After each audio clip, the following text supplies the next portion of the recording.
It looks like the race is about to start.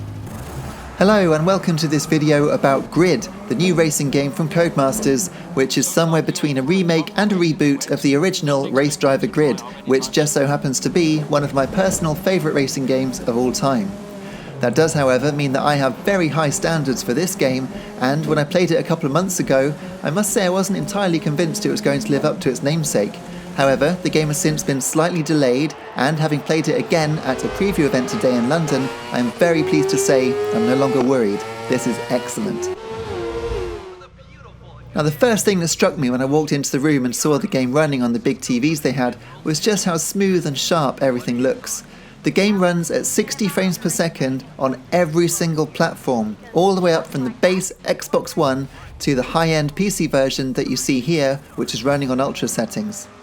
This fluidity makes the driving feel so much more immediate, and when you see the rain lashing down on your windscreen and you're drifting around the corners, it's simply a joy to play.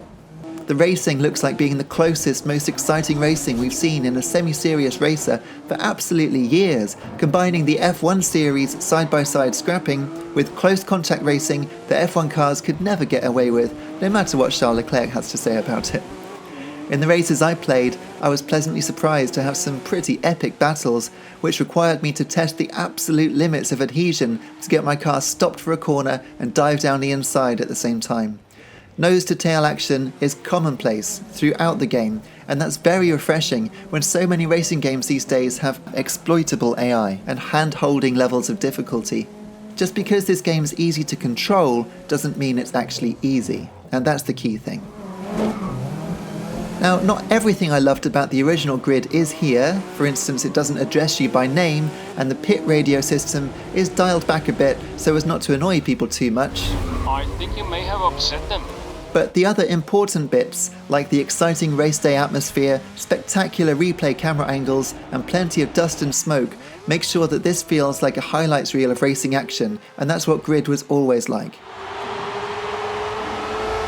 Now, last time I played the game, the damage model wasn't completely implemented, so there were bits falling off, and the mechanical damage system was working, so if you crashed then you might go slower or it might pull to the left or things like that. But I'm pleased to say now that with the game almost finished, they've implemented the final part of the damage system, and that's crumple damage. Now, I've got another video all about the damage model, which features insight from the game's director, so stick around till the end of this video, and then you can take a closer look at the more spectacular side of the game with the link there.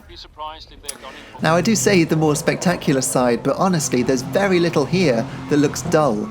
It may be a sort of halfway house between sim racing and arcade gaming, but I'm personally perfectly happy to have a simcade racer, especially when it means you get confetti cannons, trackside physics objects, and a dynamic rivalry system which sees computer-controlled cars react to your driving and even taking out a personal vendetta against you. It's so cool. So I'm glad it's simcade. I'm glad it's had a delay because the polished result is looking absolutely superb. But above all, I'm glad that GRID is finally back after so many years in the wilderness. This is what racing games are supposed to look and feel like. So fingers crossed that the finished game delivers completely on its promise when it's released in a few weeks' time. In the meantime, I've actually got footage of 2 multiplayer races as well that I took at the event. I even won one of them. And there's also that interview with the game's director here, examining the damage model in more detail. So please check those out, hit like and subscribe, and I'll see you again soon. Thanks so much for watching. Take care.